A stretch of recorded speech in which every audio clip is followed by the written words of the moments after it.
5 cities buried by their own empires. Every civilization likes to imagine its downfall will come from somewhere beyond its borders: an invading army, a foreign rival, an enemy you can point to and blame. But these 5 cities never got that luxury. Each in its own way was brought down by something built into the very system that made it successful: a blind spot, an overextended network, a changing environment, or simple human confidence pushed too far. In a few cases, historians still debate exactly what happened, and where that's true, we'll say so. Number 5. Skara Brae.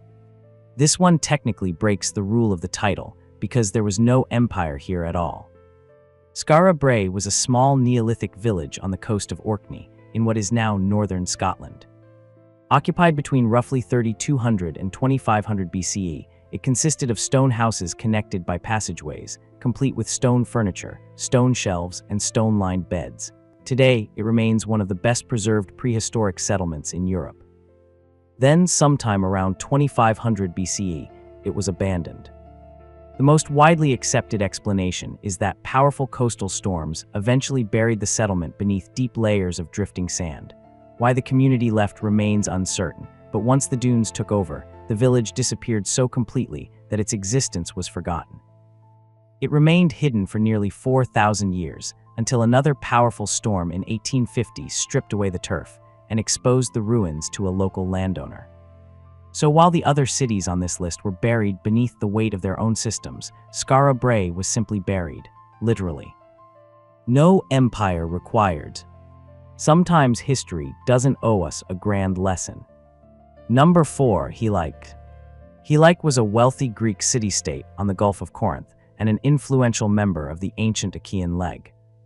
Then in 373 BCE, it disappeared.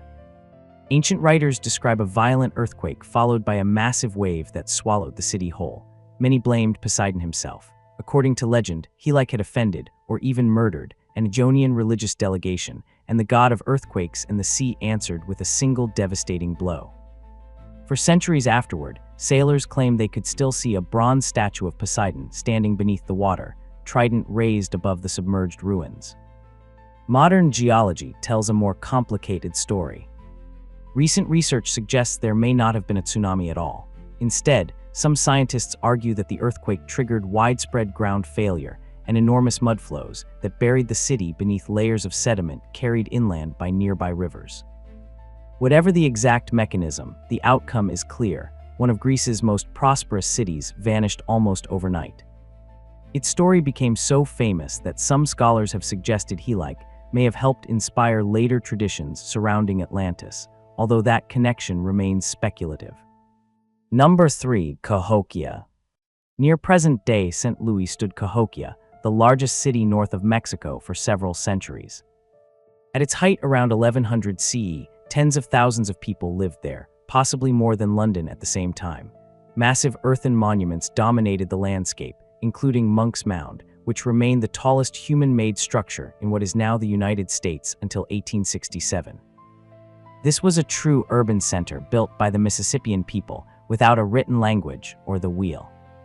By around 1400, it was largely abandoned. For many years, archaeologists believed Cahokia had destroyed itself through environmental overuse. According to that theory, deforestation and intensive farming destabilized the landscape, leading to repeated flooding and ecological decline. It was a compelling explanation. It also may not be the whole story. A 2021 study found little evidence for the flood pattern that theory predicted.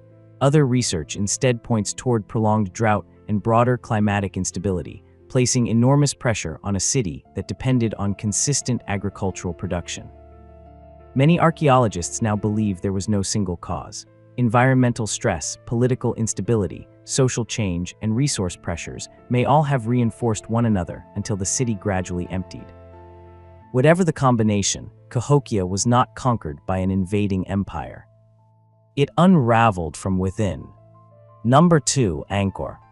The capital of the Khmer Empire, Angkor, possessed one of the most sophisticated water management systems ever built before the Industrial Age.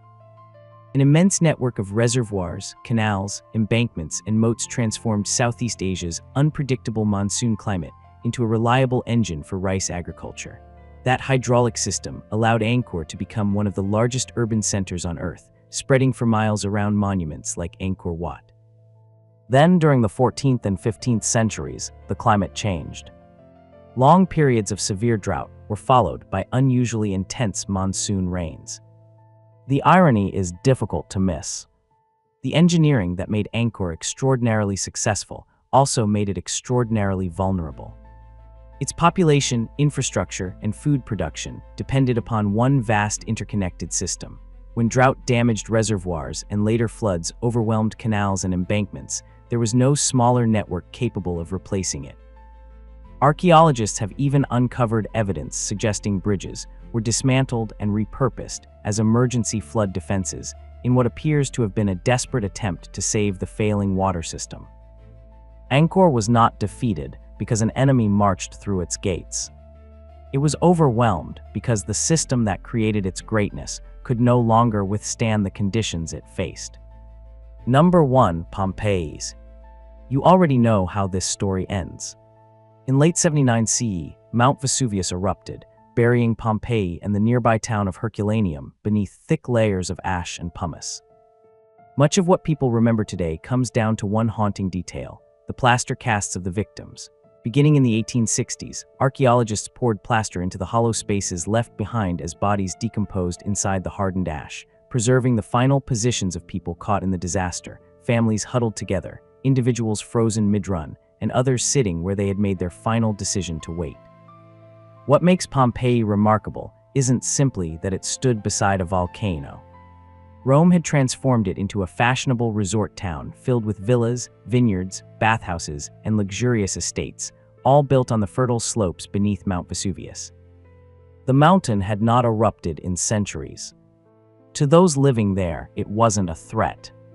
It was simply part of the landscape.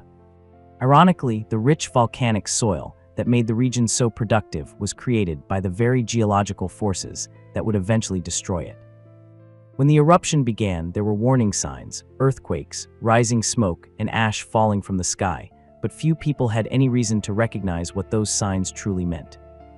By the time deadly pyroclastic surges swept down the mountainside, carrying superheated gas and ash faster than anyone could outrun, escape was no longer possible. Looking across all 5 places, a pattern begins to emerge. Civilizations build extraordinary things: a village on a windswept coast, a thriving Greek city, a vast ceremonial center, an engineering masterpiece, or a luxurious city beneath a fertile mountain. Yet the very choices that create greatness can also create hidden vulnerabilities. Sometimes those weaknesses remain invisible for centuries.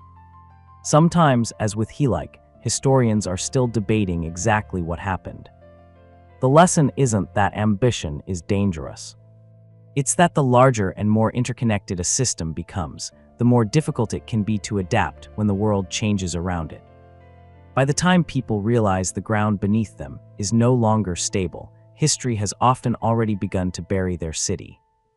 And if you happen to live beside a river, near a fault line, or on suspiciously fertile soil, it might be worth asking why.